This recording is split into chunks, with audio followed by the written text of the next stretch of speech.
नमस्कार दोस्तों, news time में आपका स्वागत है। दोस्तों, ये 2 दिन कठिनाई के दिन हैं, मुश्किल भरे दिन हैं दुनिया के लिए। ईरान में क्या होगा पता नहीं। खamenei साहब टिक पाएंगे या नहीं, या वो भी इजराइल और अमेरिका के आगे पस्त हो जाएंगे और मारे जाएंगे। एक शादमनी जो था, एक नया जो जनरल नियुक्त किया था, उसे भी इजराइल ने मार दिया है। ट्रंप का कहना है कि हमें पता है कि खamenei कहाँ है, लेकिन हम उसे मारेंगे नहीं। इजराइल शायद मार भी दे। स्थितियां ऐसी हैं कि जो टकराव बहुत तेज हो चुका है। अगर खamenei 86 वर्ष के हैं, 86 ईयर्स के, अगर वो मार भी दिए गए या हटा भी दिए गए, तो इस बात की क्या गारंटी है कि ईरान में जो नया राज आएगा वो ट्रंप के फेवर वाला ही आएगा? क्योंकि आईआरजीसी तो अमेरिका के भी खिलाफ रहेगा और इसराइल के भी खिलाफ रहेगा। तो ये दुनिया का सबसे बड़ा एक प्रॉक्सी बन जाएगा, दुनिया का सबसे बड़ा प्रॉक्सी। कि इतने खतरनाक तो अल-कायदा वगैरह भी नहीं रहे होंगे या तालिबान भी नहीं रहा होगा, क्योंकि उनके पास तो पूरी आर्मी है, एयर फोर्स है, सबमरीन्स हैं, वेल ट्रेन्ड आर्मी है उनकी। तो इतनी बड़ी आपको आईआरजीसी जैसे तो आर्मी कहीं मिलेगी नहीं। उनके पास बैलिस्टिक मिसाइलें हैं जो अपने से 4-4 हजार किलोमीटर दूर को नष्ट कर सकती हैं। लेकिन इस सारे मुद्दे के बीच में जो होने जा रहा है वो तो ठीक है, अमेरिका भी एंटर कर रहा है। आयतुल्ला खamenei 48 घंटे टिक पाएंगे नहीं टिक पाएंगे नहीं पता।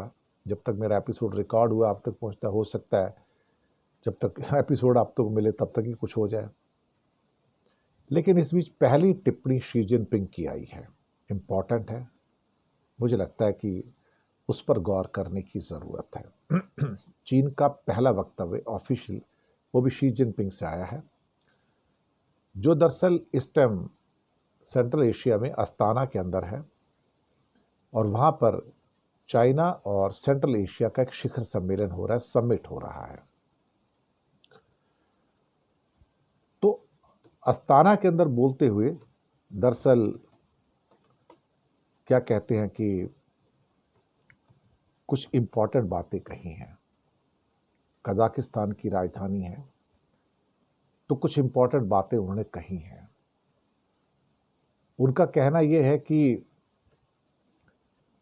दरअसल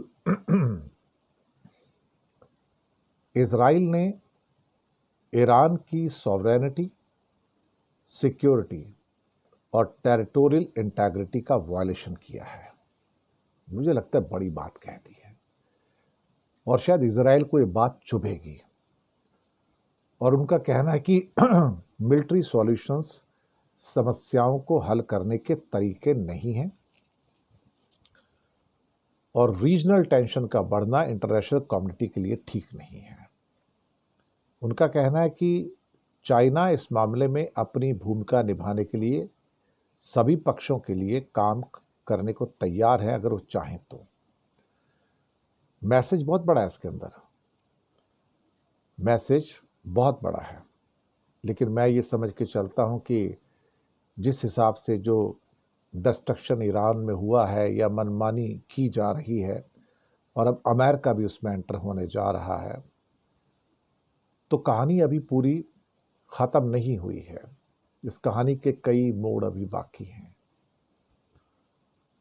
क्योंकि चीन नहीं चाहेगा कि ईरान निकल के अमेरिका के कब्जे में चला जाए। एक बात तो बिल्कुल पक्की है, चीन और रूस का अभिन्न साथी है ईरान, और ये हो नहीं सकता कि चीन और रूस अपने इस अभिन्न साथी को अमेरिका की गोद में जाते हुए देख लें। यहां से हो सकता है कि असली टसल स्टार्ट हो, क्योंकि ईरान का निकल जाना चीन और रूस के हाथों, मुझे लगता है कि ये वो होने नहीं देंगे। कहीं ना कहीं कुछ ना कुछ ऐसा होगा कि जहां सरकार जब बाद में बनेगी, तो उसमें जो टसल्स होंगी, जो सिविल वॉर की सिचुएशंस होंगी, हमें उस पर नज़र बनाए रखनी होगी। It's a very interesting turn in the history of Iran right now. लेकिन क्या चीन उसको ऐसे ही जाने देगा? मुझे नहीं लगता। रूस उसको ऐसी जाने देगा, मुझे नहीं लगता।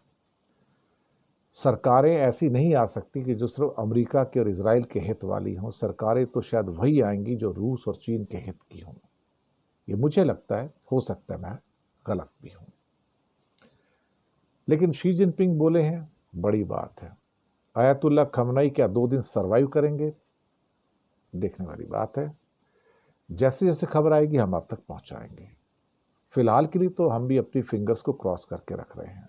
We don't know what will happen. शुक्रिया।